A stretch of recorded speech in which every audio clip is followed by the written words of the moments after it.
Hey, we're here live at the Snake Pit, and this is CeeHow, and this is New Rhymes, where it's more than just wordplay. 559, it's time to rise up. It's J Snakes and CeeHow. You surprised, huh? What? We coming straight from the Snake Pit. Better wise up. It's New Rhymes, where it's more than wordplay. So open your eyes up. Yeah. So open your eyes up. Yeah. So open your eyes up. Yeah. Today we have a very special show, and I brought actually a little backup this time. My man Nick from ATA. Say what's up to the people, Nick. What's up, everybody? All right, Nick is here because we're going to be talking to actually this very special group right out here at the heart of Fresno. We're called Personal Computer.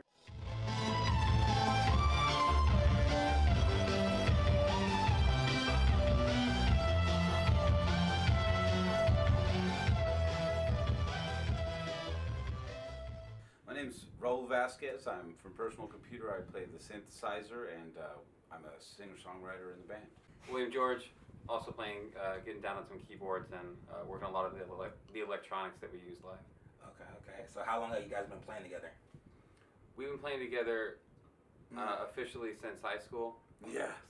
So we broke off. He went to Los Angeles. I went to New York. Okay. But when we reconvened about 4 years ago, doing traditional like acoustic guitar, and I was on piano. Okay. So we started doing that. We were traveling around with an upright piano. Okay. Which got taxing I and can cost a lot of imagine. money. Throughout those 4 years, we got a 30-song catalog together, which Wow. we're now continuing to put into this new format. Last February, we decided to go electronic. What were you guys' original musical influences? It was almost strictly Billy Joel.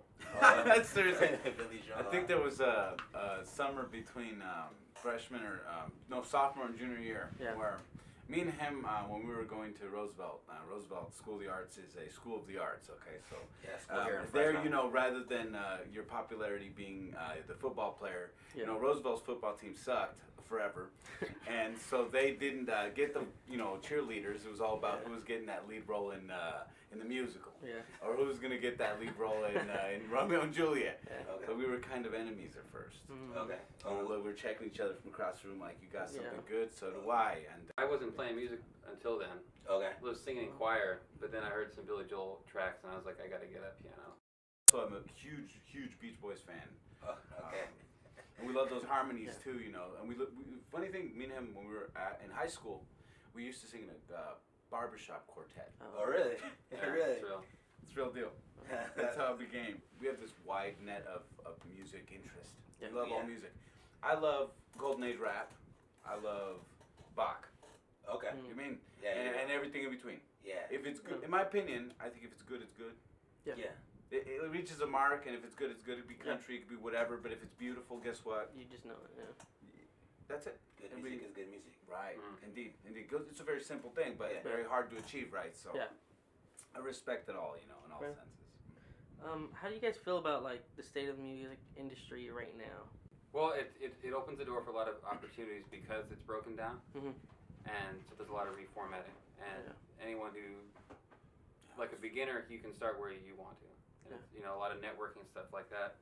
And I was talking to John, our manager, and he's like, those labels still have that money, but they just don't give it out so easily anymore. Yeah. Yeah. There's no more artist development.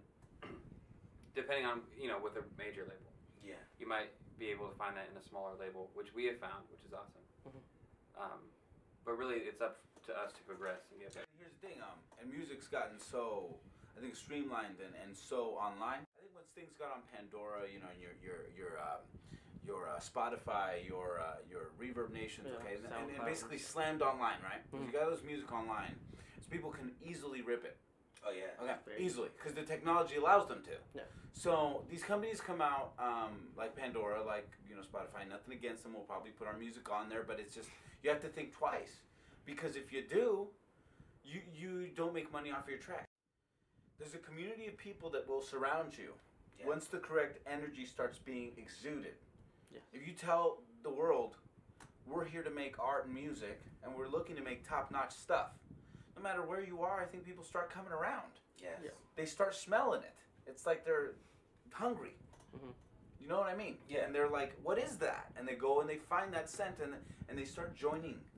And I think we've been experiencing a little bit of that lately. And we really are thankful to God. You know, I mean, what can you do? I mean, that's it to me. Completely rewarding to have the reaction that we're getting now from the project.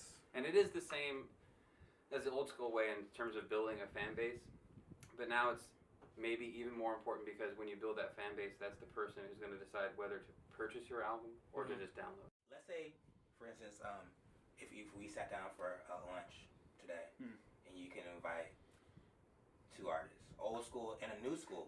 New school, cool. I'm really interested in like what you guys were saying. Old school, I could probably guess. You can guess. I can guess the old school. Yeah. Old school, I can probably guess. But the new school, I would really like to know who would you want to sit down and say and chop it up with at this lunch. I'd love to be in a room with Sarah and I think I'm not sure the guy's name, but the team from Fanagram. Okay. Yeah, they're great. Yeah. They're absolutely killer. I'd probably just want to sit in a room and just talk to the entire band, just Phoenix. That's very interesting. Yeah, and then as for old man, I think Billy Joel, but I'm still gonna have to say we've always had a thing for Brian Wilson from the Beach Boys. Okay. I just don't think he can carry on a conversation. I don't think he can anymore. Poor guy. People have seen him in by a tree in Los Angeles, talking to himself very much so. But it's a shame because he's a genius. But and not to make a joke of him or anything, but I'll tell you one thing: he's lost his mind slowly apparently. Yeah, it's the reality of the situation. And now what we're dealing with is that. But I think we'd love to during his good days, right? Just to be during his Pet Sounds days. You guys brought like a clip. If you guys we did. We did a show at this art gallery called Liquid Fetish. It's in downtown, and it just happened to be that this particular show, our friend had his like really awesome camera there. Yeah. And he decided to shoot us while we were playing, and it was kind of a surprise, right? He didn't even know, like he wasn't planning to shoot us. Well, the way after the fact we found out, they booked us by recommendation, hadn't heard us, and when we started playing, because they are the indie label that they are, they had this equipment in their storage facility. Yeah. So when we started playing, it was just a private party for their staff, and we did our set, and in the middle of it, Isaac was inspired by what we were doing, which was awesome. So he ran and got his gear and shot what he could as quick as he could. The song that we're gonna show is Oh No? Yeah, sounds good. Oh No? Okay, yeah, and that's it's funny, just a little bit about that song. William and I write together. Okay. But sometimes what happens is that we'll bring the skeleton of a song, the chord structure and the words. Yeah. He'll literally on the guitar plunked out. We still write like that. Yeah. People kind of get that twisted. They're like, oh, they're DJs and they use all the. Okay, we're the DJs who make their own samples. Okay. Let's clear that up. We don't use other people's samples. Everything you hear on our album, on our music, we did it. We made it from scratch. We're proud of that. I mean, nothing against using samples. Yeah. I've seen great DJs that use samples that could do things I can't do. Yeah. But this particular music, we built it from scratch. And this song was a departure for me, especially in the way that we usually write. It was much more poppy, but we came out the way it did, and I think we both were really happy. And he puts, I bring him a song, and he puts all these like transformer parts on it.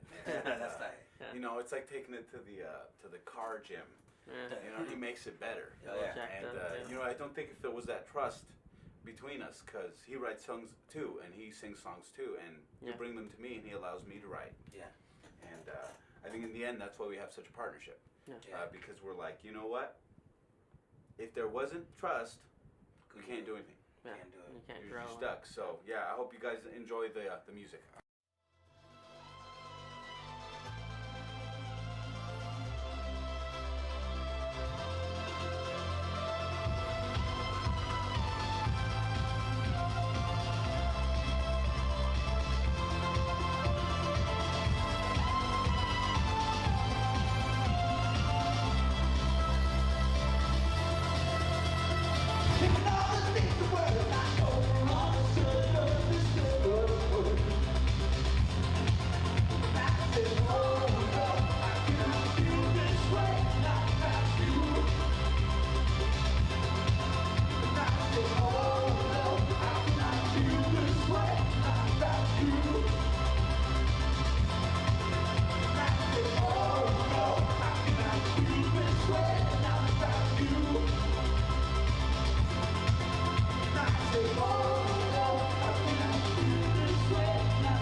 Man, that was amazing, guys. Thank you so much, bro. We really thank you guys for coming out. So before you guys go, can you let the people know where we can find some of your work at? What's up, people? Hello. Personal Computer. We're going to tell you a little bit about our stuff. You can find our stuff right now, Facebook, and what's the other one? You can find us on Twitter at PC Songs and also on SoundCloud. So you can go there and find some of our older tracks, some of our demos, and things like that. Big announcement for Personal Computer is we do have our 5-song EP coming out in the next couple months, and look for it. If your friends have mentioned us, or if you've heard us and you like what, tell your friends. You know, that's the way to do them. Bring them to our shows if you hear about anything going. Okay, but otherwise the 5-song EP is coming out, Personal Computer, and we just want to be, really grateful for having us. Okay, guys, it was an amazing time. Yeah, and I'd like to thank Nick from ATA for coming out and helping us out today. Yeah, it was a great time. And once again, my name is CeeHow. We're live here at the Snake Pit, and this is New Rhymes with One Just Wordplay.